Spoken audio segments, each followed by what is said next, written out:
You are watching Amazing Physics Tutor channel, and on this channel today we are going to start the chapter alternating current due to the demand of some students. So let us start this chapter alternating current. तो सबसे पहले हम इस बात पर आते हैं बेटा कि अल्टरनेटिंग करंट होती क्या है। तो हमने देखा होगा कि हमारे हाउस सप्लाई में जो करंट आती है उसका मैग्नीट्यूड बदलते रहता है, वो फिक्स नहीं होती, वो फ्लक्चुएट होते रहती है। तो अल्टरनेटिंग करंट एक करंट है, it is a type of current which changes its magnitude and direction with time periodically. जैसे हम इसको समझते हैं, इस डायग्राम के थ्रू समझते हैं। जैसे कि यहाँ पर हम एक ग्राफ बनाएं, वाई एक्सिस पर करंट दिखाएं और एक्स एक्सिस पर टाइम, तो ये जो अल्टरनेटिंग करंट होगी वो इस तरीके का पेरियोडिक पैटर्न रखती है अल्टरनेटिंग करंट। यहाँ टाइम को हम 0 मानेंगे, यहाँ पर आप टाइम को t/2, यहाँ पर टाइम को t/2 का जो हाफ होता है उसको हम ले लेंगे t/4, t/2 के बाद जो है 3t/4 और t, फिर ऐसे ही यहाँ पर 3t/2, 2t, यहाँ से लेकर यहाँ तक जो है एक कंप्लीट साइकिल है। 0 से t तक जो है ये 1 कंप्लीट साइकिल कहलाता है, जिसमें अल्टरनेटिंग करंट की 2 टाइप की वैल्यूज़ हैं। एक पॉजिटिव वैल्यू है और ये जो इधर वाला है इसको हम नेगेटिव हाफ साइकिल कहते हैं। तो अल्टरनेटिंग करंट की वैल्यू कुछ पॉइंट पर मैक्सिमम हो जाती है कुछ पर्टिकुलर टाइम पर, तो उसे पीक वैल्यू ऑफ करंट बोलते हैं। ये दोनों डायरेक्शंस में हो सकती है।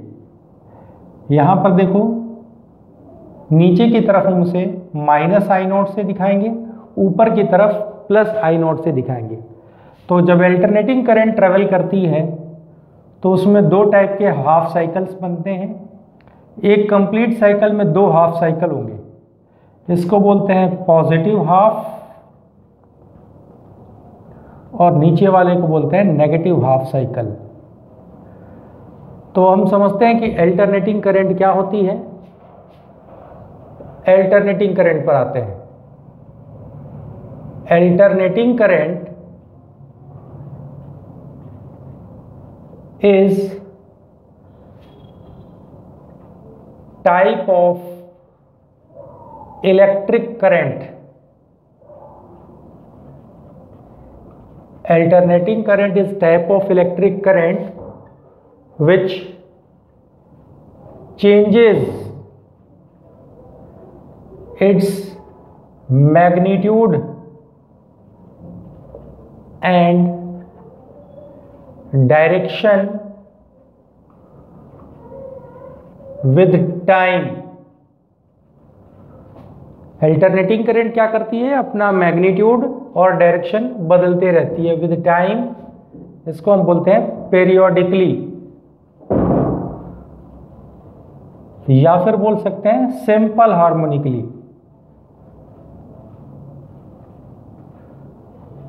मतलब ये एक तरीके से इसका कर्व साइनसॉइडल कर्व होता है। साइन थीटा जो हमने ट्रिग्नोमेट्रिक रेशियोज पर है, तो उससे एक साइनसॉइडल कर्व बना हुआ है यहाँ पर।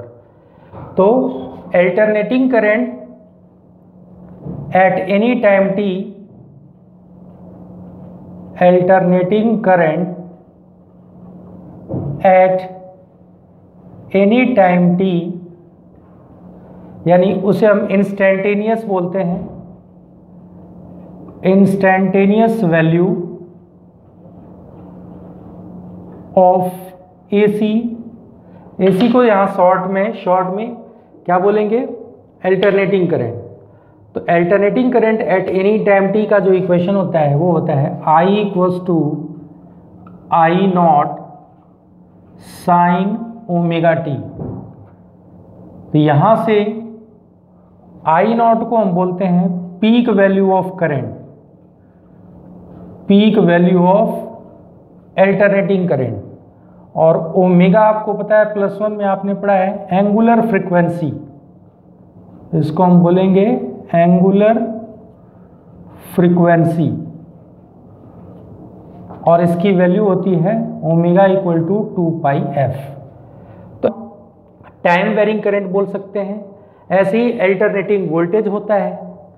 तो ये अल्टरनेटिंग करंट था। डायरेक्ट करंट में स्टेडी करंट होती है, मतलब उसका मैग्नीट्यूड फिक्स होता है with respect to time.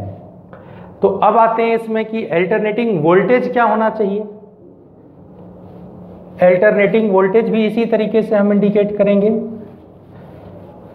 Alternating voltage का भी सेम ऐसा ही पैटर्न होगा, केवल हम करंट के प्लेस पर वोल्टेज, I0 के प्लेस पे V0, यहाँ पर नीचे -V0, और यहाँ पर हम अगर अल्टरनेटिंग वोल्टेज के लिए भी लिखेंगे तो सेम पैटर्न वही आएगा। अल्टरनेटिंग वोल्टेज या फिर EMF एक ही बात है, क्योंकि इस चैप्टर में कोई इंटरनल रेजिस्टेंस नहीं है जिससे कि सर्किट के अंदर कोई इंटरनल रेजिस्टेंस नहीं है, क्योंकि हमने यहाँ केमिकल नहीं यूज़ करना होता। ये इसमें केमिकल नहीं होता। जो हाउस सप्लाई है उसमें जो करंट आती है वो केमिकल एनर्जी से डिराइव करके नहीं आती, वो हाइड्रो इलेक्ट्रिसिटी से आ सकती है, न्यूक्लियर पावर प्लांट से डेवलप हो सकती है। तो इस तरीके से होती है। तो अल्टरनेटिंग वोल्टेज या अल्टरनेटिंग EMF वही है कि it changes its magnitude and direction with time periodically, यानी ठीक जैसे वो था वैसे ही यहाँ पर ये भी होगा। पेरियोडिकली बोलो चाहे सिंपल हार्मोनिकली बोलो, एक ही बात है। इसका इक्वेशन भी ठीक वैसे ही हम इंडिकेट कर सकते हैं। सेम वही इक्वेशन हम इंडिकेट कर सकते हैं। V = V0 sin ω t। यहाँ V0 क्या है? पीक वैल्यू, यानी मैक्सिमम वैल्यू कह सकते हो, पीक वैल्यू या एम्पलीट्यूड, उसको एम्पलीट्यूड भी बोला जा सकता है। Amplitude of alternating current.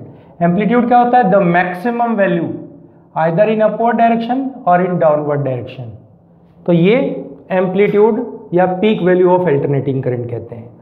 आपको अगर ये वैल्यूज को फाइंड आउट करना है कि T/4 पर करंट कितनी है, T/2 पर करंट कितनी है, तो हम इस इक्वेशन में वैल्यूज, टाइम की वैल्यूज पुट करके कैलकुलेट कर सकते हैं। कि जैसे कि इसमें हम t = 0 रख देंगे तो v 0 आ जाएगा यहाँ से। t = T/4 रख देंगे तो v की वैल्यू जो है मैक्सिमम आ जाएगी V0। इस तरीके से हम टाइम की वैल्यूज पुट करके अल्टरनेटिंग वोल्टेज या EMF कैलकुलेट कर सकते हैं। अब आते हैं नेक्स्ट इसमें कि अल्टरनेटिंग करंट की मीन वैल्यू कितनी होती है, एवरेज वैल्यू कितनी हो सकती है इन हाफ साइकिल। तो हम फाइंड आउट करने जा रहे हैं मीन वैल्यू या फिर average value of alternating current in half cycle. Half cycle दो हो सकते हैं, पॉजिटिव या नेगेटिव। तो हम यहाँ पर कोई भी एक साइकिल लेके चलते हैं, हाफ साइकिल, चाहे नेगेटिव हाफ या पॉजिटिव हाफ।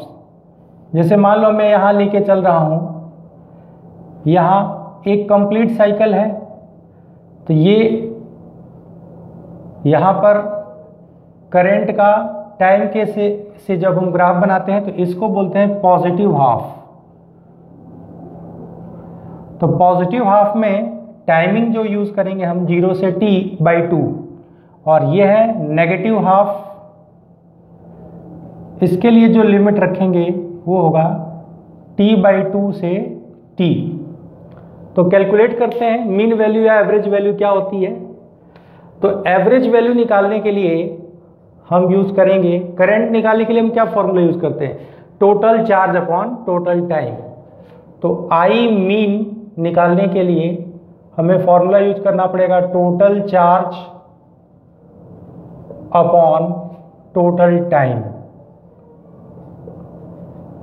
जिसमें हम एवरेज निकाल रहे हैं। तो टोटल चार्ज Q, मान लिया कि टोटल चार्ज 0 से t/2 में Q चार्ज है यहां से यहां तक, और टोटल टाइम हमें पता है कितना है t/2। तो इसमें हमें टोटल चार्ज निकालने के लिए इसको हमने इक्वेशन 1 बना दिया। हाफ साइकिल में हम निकाल रहे हैं, पॉजिटिव हाफ में, तो टाइम को t/2 यूज कर देंगे। तो हम लेकर चलते हैं इसके अंदर टोटल चार्ज निकालने के लिए। तो टोटल चार्ज निकालने के लिए हमें क्या यूज करना पड़ेगा, Q = इंटीग्रल I dt। क्यों यूज करना पड़ेगा, क्योंकि हमने पढ़ रखा है कि I = dq/dt, यहां से dq होता है I dt। करंट क्या होती है, rate of flow of charge. तो हम इसको ऐसे लिख सकते हैं और इसको इंटीग्रेट कर देंगे। तो हमें पता है कि चार्ज का इक्वेशन क्या होता है, Q = करंट का इक्वेशन होता है I = I0 sin ωt, I = I0 sin ωt dt। और हमें कितने में निकालना है, हाफ साइकिल में। तो 0 से t/2 लिमिट हो जाएगी। फिर इसको हम सॉल्व कर देंगे तो I0 कांस्टेंट है बाहर, और sin ωt का इंटीग्रेशन होगा -cos ωt, और ωt के डिफरेंशिएशन से हम इसमें डिवाइड कर देंगे, लिमिट रख देंगे 0 से t/2। क्यों किया, ये जो चेन रूल के अकॉर्डिंग ये तो एक sin ωt ट्रिग्नोमेट्रिक फंक्शन है, और ωt एक अलग t का पावर 1 है। तो ωt एक लीनियर फंक्शन या पावर फंक्शन हम कह सकते हैं, t के ऊपर एक 1 पावर है। तो ωt में ओमेगा कांस्टेंट है, तो ωt के डिफरेंशिएशन से इसमें हम डिवाइड कर देते हैं। तो sin ωt का इंटीग्रेशन -cos ωt, और फिर इसके डिफरेंशिएशन से डिवाइड कर देंगे। तो ये तरीका होता है, और अपर लिमिट t/2 रखेंगे, लोअर लिमिट 0 रखेंगे। तो इसको अब हम टोटल फाइंड आउट कर देते हैं। तो होप सो आपको समझ में आ गया होगा यहाँ तक। अब हम इसको कैलकुलेट कर लेते हैं। I = हो जाएगा I0 sin ωt का डिफरेंशिएशन माइनस sin ωt का इंटीग्रेशन क्या था, -cos ωt। तो यहाँ से कॉमन हो जाएगा -I0। ωt का डिफरेंशिएशन करेंगे तो t का t के रिस्पेक्ट में डिफरेंशिएशन 1 होगा, तो -I0/ω हो गया इधर। और cos ωt में अब आप लिमिट रख दो यहाँ पे 0 से t/2, पहले अपर लिमिट, तो -I0/ω cos ωt/2 माइनस घटा के लिखेंगे तो cos 0, और ये हो जाएगा -I0/ω, और ये हो जाएगा cos पाई - cos 0। कैसे हुआ जरा चेक कर लेते हैं। cos पाई यहां पर कैसे हो गया, इसको आप समझ लीजिए। यहां आपने पढ़ रखा है ओमेगा होता है 2π/t, तो ωt के प्लेस पर आप क्या लिख सकते हो 2π, और ωt/2 के प्लेस पे सीधे आप क्या पुट कर सकते हो पाई। तो यहाँ हमने ωt/2 के प्लेस पे सीधे cos पाई यूज कर दिया। अब आपको पता होना चाहिए कि cos पाई की वैल्यू -1 होती है, और cos 0 1 होता है। तो -1 क्या हो गया, -2, प्रोडक्ट कर देंगे तो हो जाएगा 2I0/ω। ये हमारा मिल गया टोटल चार्ज। अभी तक हमने क्या निकाला है, टोटल चार्ज 2I0/ω। इसको और थोड़ा सा सॉल्व कर दोगे तो इसको लिखा सकता है 2I0, ओमेगा के प्लेस पे आप 2πf लिख सकते हो। Q = 2I0/ω, इसमें हम पुट कर देंगे ओमेगा के प्लेस पे 2 पाई एफ, तो ये हो जाएगा 2I0 बाई 2 पाई एफ, और यहाँ से 2 से 2 कैंसिल आउट हो गया, तो we can write I0 by pi F. अब हमें निकालना है mean value of alternating current in half cycle.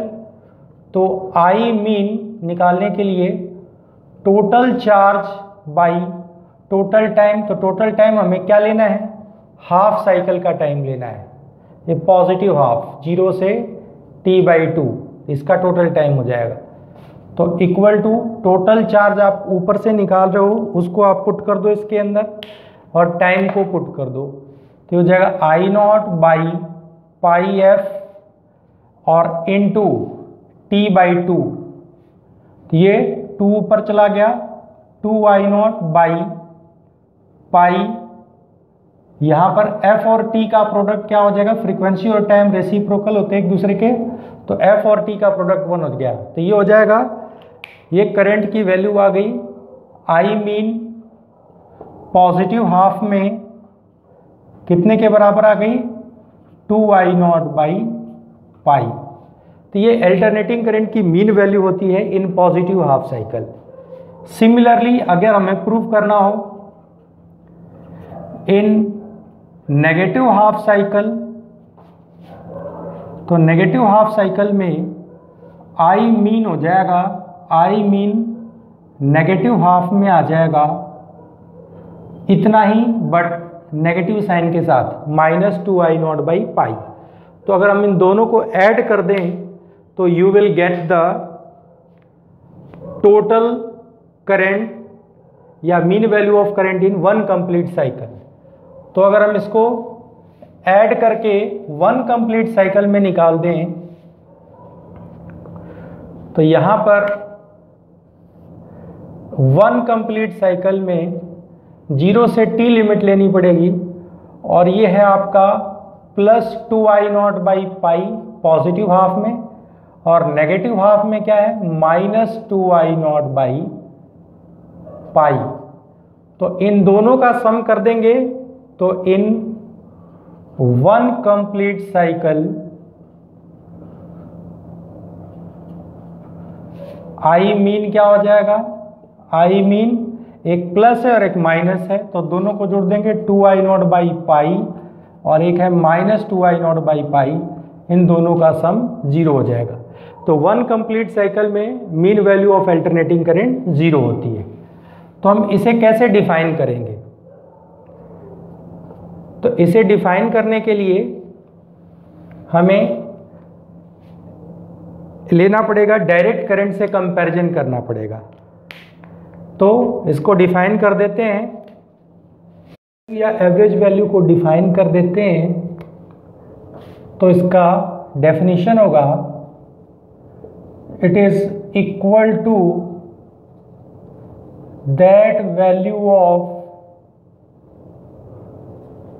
Steady current, steady current बोलो चाहे डायरेक्ट करंट बोलो, स्टेडी करंट या direct current which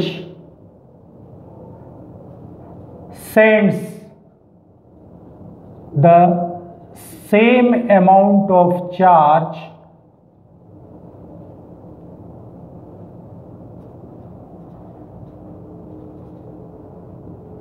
in a circuit in a certain time interval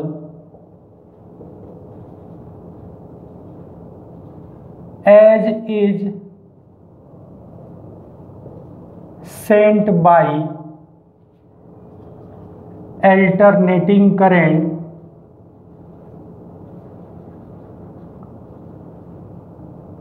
in its half cycle। यानी alternating current अपने half cycle में जितनी current send करती है, जितना चार्ज सेंड करती है, अल्टरनेटिंग करंट अपने हाफ साइकिल में जितना चार्ज सेंड करती है उतना ही डायरेक्ट करंट भी सेंड कर सकती है in a certain time interval. तो हम AC mean value of AC को डायरेक्ट करंट के टर्म में डिफाइन कर रहे हैं कि it is equal to that value of direct current which sends the same amount of charge in a circuit in a certain time interval, यानी एक particular time interval में as is sent by alternating current in its half cycle in the same circuit, उसी circuit के अंदर। यानी एक ही circuit में AC और DC से जो करंट की वैल्यू है वो सेम गेन की जा सकती है। तो यहाँ पर हम मीन वैल्यू ऑफ AC को डिफाइन करते हैं अल्टरनेटिंग करंट के डायरेक्ट करंट के टर्म में। तो आज हमने सीखा कि mean value of alternating current कैसे निकालते हैं, और ये सीखा कि मीन वैल्यू का डेफिनेशन कैसे देंगे। तो कभी भी अल्टरनेटिंग करंट को हम मेजर करेंगे तो हाफ साइकिल में ही मेजर करेंगे, क्योंकि एक कंप्लीट साइकिल में इसकी वैल्यू 0 आती है। तो आज का टॉपिक हमारा था इंट्रोडक्शन ऑफ अल्टरनेटिंग करंट और mean value of AC in half cycle. So hope so आपने एंजॉय किया होगा, आपको अच्छे से समझ में आया होगा। So please watch my channel properly and you will get the better updates every day. So thank you, thanks for today.